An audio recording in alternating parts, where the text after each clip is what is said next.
name's Elena Warson. So I know that the flyer for my talk said that I was going to give compost tips and tricks, and there will be some of those, but I decided that what I thought was more interesting and exciting to me personally was more about just my journey of launching a business that's based on environmental concern.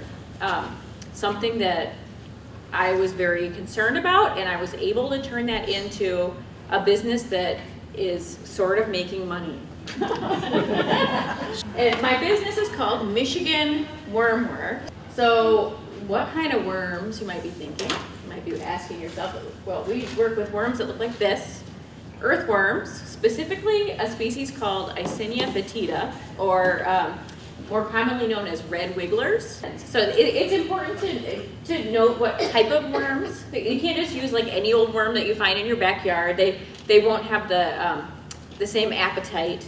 They have a different diet, and also because some species of earthworms are detrimental to the environment and considered invasive. So you also don't want to go buying just any species of worm.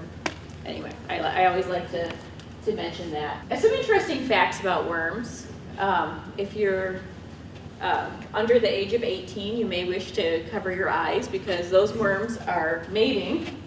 I've had customers send me pictures and say, what is going wrong? I think there's a problem with my worms. They're like all tangled up. It's very interesting. I don't even know. They're like, it looks really weird, right? Well, how can you tell if a worm is a male or a female?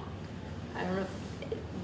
They're not. They're hermaphroditic. So it takes two individuals to reproduce, but they're identical. Like they're not like identical. They're not clones of each other, but they're neither male nor female, or they're both male and female.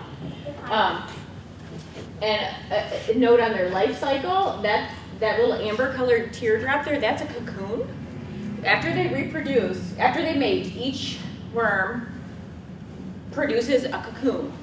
One cocoon per worm, and each cocoon contains like from 3 to 12 little baby worms that will hatch out after a few weeks. So worm, cocoon. Now, worm composting. Another story. I was promoting a workshop I was going to lead where I was going to teach people how to do worm composting, and I got invited to put in a plug on the radio, and we were recording the conversation, and the radio host said, "So, worm composting. Now, I don't want to be too grotesque, but do you have to like chop up the worms first in order to turn them into compost?" And I said, "No, that's not it. You have the wrong idea." And that got edited out before it aired on the radio. But it's unlike plastics, for example, it's a really straightforward and beautiful process to recycle organic waste into useful product. So you have, anything that used to be alive. You could compost meat even, but most people don't have the setup to do that in a hygienic way at home. But anything that was once alive, including paper, can be added to a dedicated compost area. And the worms don't really eat the food. I'll get to that later. You give it to the worms. The worms produce a manure called worm castings, and that can be added to your garden and used to grow food. And then the bits of the food that you don't eat can go back into the cycle. So you're conserving all the nutrients, you're preventing the methane, which is a really potent greenhouse gas that gets released when organic waste rots in a landfill. So you can prevent that completely, and you can virtually replace your use of synthetic pesticides and fertilizers with a product. I'll call it an organic product, but I don't limit my worm diet to only organically grown fruits and vegetables. So it's not like certified organic, but it's a replacement. So when we see the effects of, we see like algal blooms and things like that when fertilizers run off of lawns into waterways, it still wouldn't be good to have a whole bunch of worm manure washing in either, but it's far gentler than conventional products that we use. Worms are not essential to this process. So yeah, a lot of people have a backyard compost pile, and you can be as active or as passive as you want about it. Some people are add carbon material and they're turning it and all that. Some people, just let it break down, and that's perfectly fine too. The way that I got started using worms is late 2016, like around November 2016 maybe, and we had just had this tumultuous election, and I saw like anybody who was anything that was ever going to happen as progress on climate change isn't going to happen in the next few years, and maybe now it never will, and maybe our chance of making meaningful progress is doomed forever. And I was like, I'm bringing another kid into this world, and I was feeling very depressed. We were living in a town in northeast Michigan that had no recycling to speak of. No, I mean, just nothing. It just felt very hopeless. And our compost pile outside was frozen solid. I couldn't get the thing off. Like, even if I didn't have that belly there, I wouldn't have been able to turn it. And I Googled, can you compost inside? And I thought, like, of course you can't. But then I found out people do it with worms. They have a bucket and they put worms in it, and the worms eat their compost. And it's called mesophilic composting, so like medium temperature. It doesn't have to be, it's different from the thermophilic that you do outside where it gets hot and steamy. This is just room temperature, and the worms can do it. So I thought, okay, well, I'll order some worms online and I'll try this. And it was really fun. And so I made a little bucket of worms for my mom, and I made one for my friend and for my daughter's like preschool classroom. And like pretty soon I was just like pushing worms on everyone. We moved to Manistee in 2019, but we didn't have a house here yet. And so we lived temporarily with my in-laws. And so by that time, that was a few years later, I was pregnant with Carl. Carl was just born. So we moved with a little baby and our two older kids, and I brought all my worms with us to the temporary housing and then to our permanent housing in Manistee, and acquired more and more composting containers and like commercially available things. They were in the dining room, they were in the kitchen, they were in the, yeah. And my husband, Scott, he said, this is like a really cool hobby, Elena, but if it's gonna take up our living space, it would be nice if it could like make some money.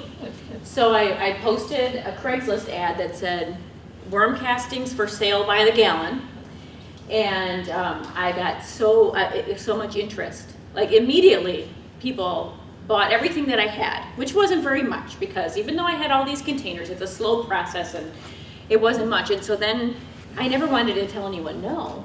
So I started going to Grand Rapids, where there's a worm farm, someone doing it, who's doing it as a business, and I started buying worm castings from him and selling them here. And from somebody in Plymouth, Michigan, and like Birch Run. And then I thought, wait a second, I got into this in the first place because you could use readily available materials, and like the worms would solve a problem. I didn't get into it to create more problems of like having to buy this. So I thought, why don't I start making this on a bigger scale myself? I went to a planning commission meeting because somebody told me that my neighbors might think I'm selling drugs if people come to my doorstep and I'm handing them bags. And so I asked for a permit to have a home-based business. And I did this presentation, and they were wonderful, and they said, yes, of course. And then afterward, there was somebody who was at the meeting said, I'm a developer, and I have this plan to put in these condos and a restaurant, and I think it would be so cool if you set up your worms in my business. And that was so exciting for me.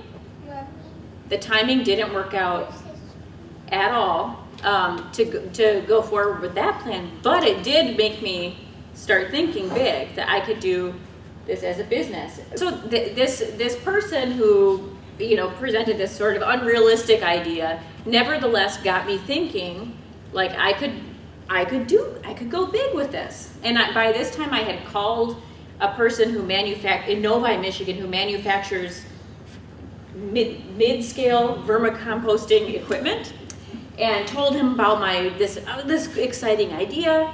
And he said, well, I don't want to invest in your business.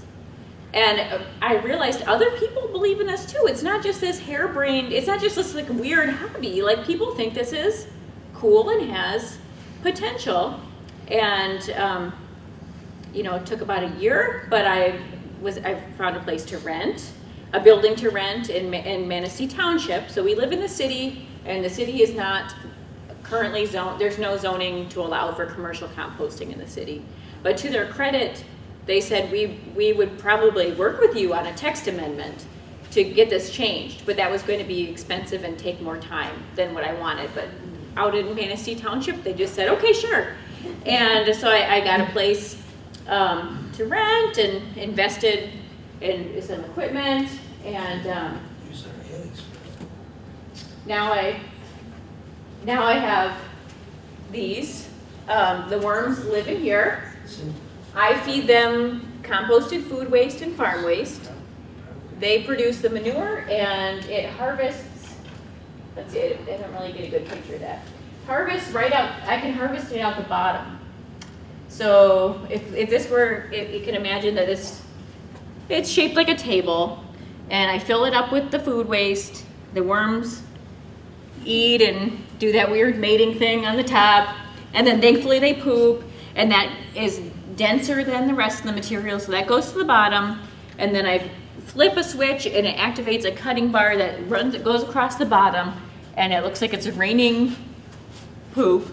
And then I collect it and I sift it and I bag it and I sell it to all of these people. These are the end markets. So we found there is an end market for what some people consider trash. The food waste, it licensed cannabis growers buy it. I now have the honor of having smaller, aspiring vermicomposting people asking if they could buy it from me so that they can resell it and find out, is there a market in their community. Vineyards and orchards, home cannabis growers, home gardeners, nurseries, like plant nurseries, produce farmers, garden stores, flower farmers, landscape companies. Someone bought it to experiment growing mushrooms on. And then I also sell the worms for people, like this 4-H club that I mentioned, or just other people who are interested in, starting doing this in their living room or whatever.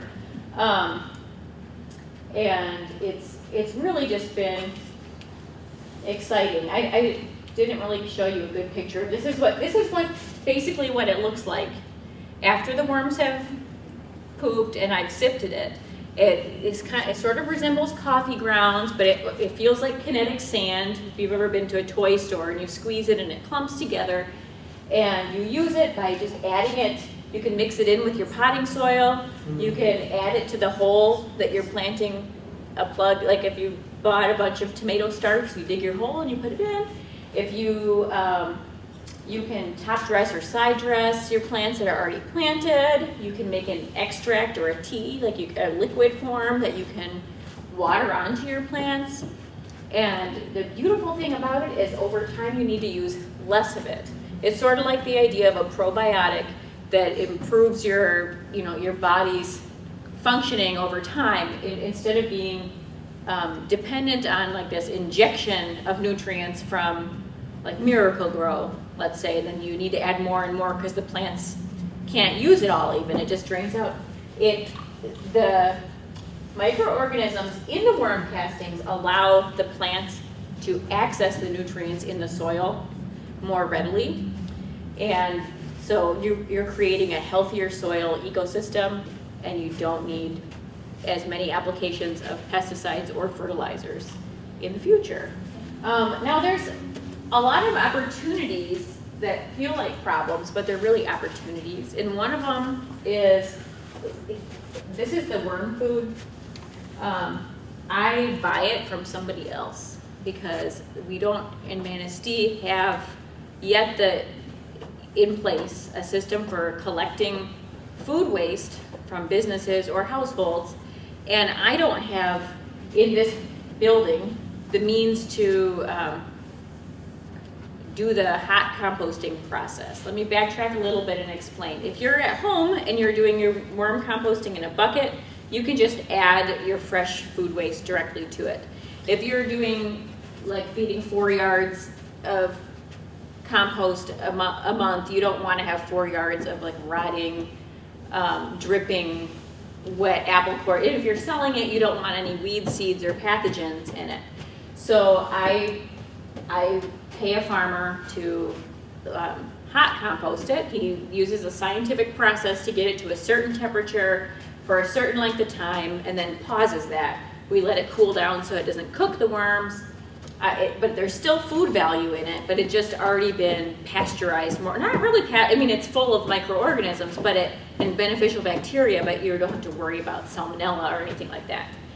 I would really love to be able to, so I've been getting that from somebody in Newaygo and from somebody in Maple City. So not exactly, like regionally local, but not exactly local. And I would love to be able to collect food waste locally and prepare it locally, pay a local person to do it, or get the equipment that I would need to do that. There are in-vessel composting machines that it could have in this building, and you could feed it basically anything, and it composts it like fish guts, like, you know, from the marina, like the possibility, like compostable cup, like all those cups and things, like the food packaging that you see, those need to be industrially composted. They won't break down in your backyard compost. So what was my point here? There's a huge, my business has tapped into end markets for food waste, and it's promoting use of a earth-friendly alternative to conventional agricultural products, but we haven't realized the full potential because we're not, like, making a circular economy right here in Manistee. There's an interest in that. I get people contacting me all the time asking if I offer a service of compost. A business owner wanted to know if I could compost his food packaging. I had to say no, not yet. I get people asking to compost, dump their food waste. That would be something that I would charge for, by the way, because that's a service, you know. But if we could have like a centralized location where people add it. But then there's problems with that too, because then you get forks in it, you get ketchup packets, you get those little produce stickers, things that clog up the bottom. This machine here, we call it the CFT. It stands for continuous flow through, but it has a grating underneath that the worm castings can fall out through, and that gets clogged with all kinds of things. And then more often than not, it's my husband who ends up underneath clearing it out, and it falls on his face, which is not that funny, but it's kind of funny. It's funny to you. Yeah, it's a little bit funny, but it's also sort of to me, like, you know, it's not cool, not glamorous. So then there's quality control things. It's not all simple, but we have the technology, as I say. The worms have the technology.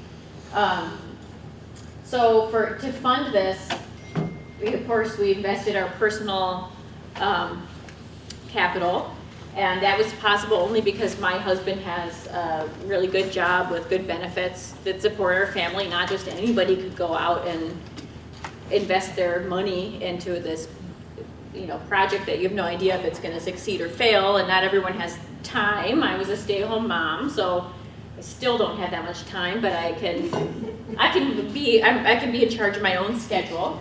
I got this feedstock conveyor with a grant from through Eagle, the state of Michigan. although that's a lot of red, I think they must be used to working with bigger businesses and organizations, because I didn't realize it was going to take months to get reimbursed for it's reimbursable funds. You have to buy it. So I ended up having to take out a business loan from the bank, the credit union, to buy it up front and then getting reimbursed. But that's part of it. The Crosshatch Crosshatch Foundation, is that what it is? Okay, well I got a zero interest loan to buy this red contraption here. That's my sifter. And then just I get revenue from selling the worms and the worm castings. Here's a few examples of different kinds of worm bins, of different levels of commitment.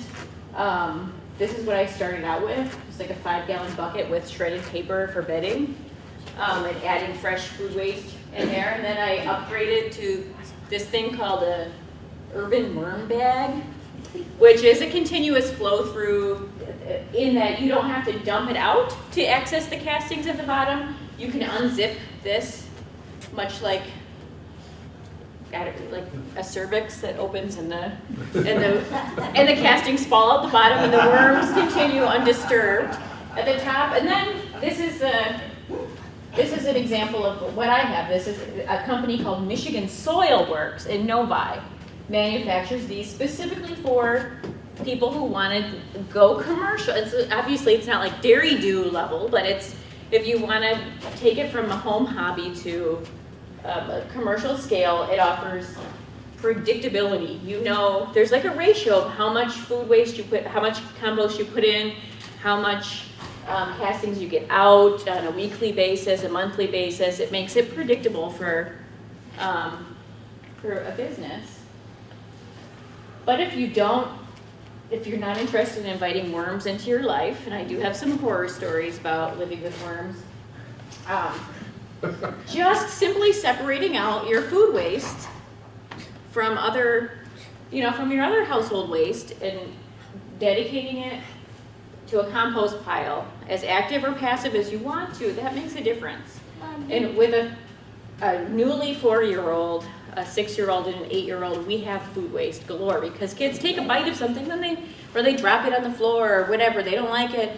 And I don't feel so bad anymore because I'm not putting it in the trash. Our house doesn't stink from the trash, and we have a really good garden, unless the deer get it, because we're feeding that soil and we're returning the nutrients to the soil where they can do good work.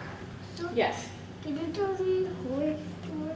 Can I tell them the horror story? Who wants to hear a worm horror story? Okay. Well, just like any other farm operation, the worms are my livestock, and I occasionally have to replenish them. And so I had, these are 2 horror stories coming to mind here. I ordered 25 pounds of worms, which a pound of worms is about 1,000 worms. So 25 pounds by mail to stock the CFTs, those big things, when I first got them. And they were coming from Georgia. And they got delayed on a shipping dock in Tallahassee in the summer, so they were like under the hot sun. I got a call from the Manistee, maybe I can't remember if it was the Manistee post office or the Traverse City one, saying that that my delivery was considered hazmat, and they couldn't deliver it. And they agreed. Fine, we'll send it to Manistee, and they put it out on the loading dock outside. They wouldn't bring it in. I had to come, just claim it, just get it outside. It smelled so. The worms were dead, by the way. Spoiler alert. They were just. It was like the size of a tot. It was like a 25 pounds.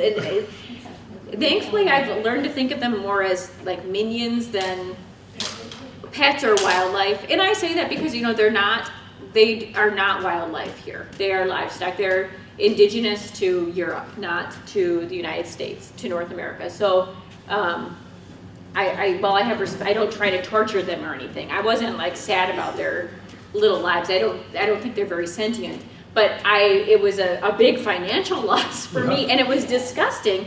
And it took me a while to get the post office workers to regain their trust, because I frequently ship mail or ship worms to people and worm castings to people, and now they know me and they're really friendly and they help me find like the cheapest way to send it and make sure it's packaged safely. But for a while I was always getting, oh, you're that person, you're that live worm person.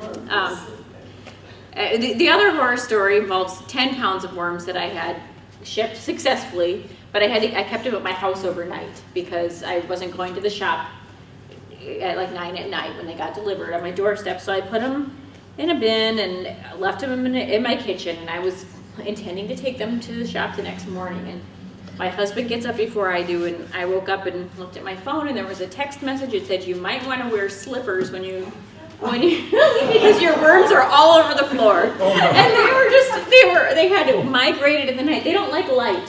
So a trick is when you're adding new worms, putting them in a new environment, you can leave a light bulb over them for 1 or 2 days, even overnight, and that encourages them to go down. I had forgotten to do that and just turned off all the lights, and they were just exploring the kitchen. Many of them were like dried up. A fraction of them were. I was able to like salvage most of them, but it was kind of unpleasant and like hectic already getting the kids on the school bus and getting everyone to work, and then they're stepping over the worms. But the horror stories are few and far between, and mostly it's been a joy. Climate change, environmentalism, those have become like politicized topics these days, but worms and gardening, there is an intersection of so many types of people. I get people who are interested in doing this because they're concerned about the environment like I am. Some people who don't believe in climate change, but they believe in growing really good weed, and they want the worm castings, and it gives me an opportunity to work side by side with people. Like we're here for different reasons, but it's a commonality that we have. And I don't really, it used to be you could get that at church, you know, like different people coming together for a common thing, but even that's kind of polarized these days. And so just being able to put something that gave me despair and like channel that despair into something that is like gives me interesting problems to solve, gives me excitement when I get a nice, you know, a big invoice paid. Like, you know, maybe the world is coming to an end for climate change, but today I feel like I made a difference and there's a measurable result here for me.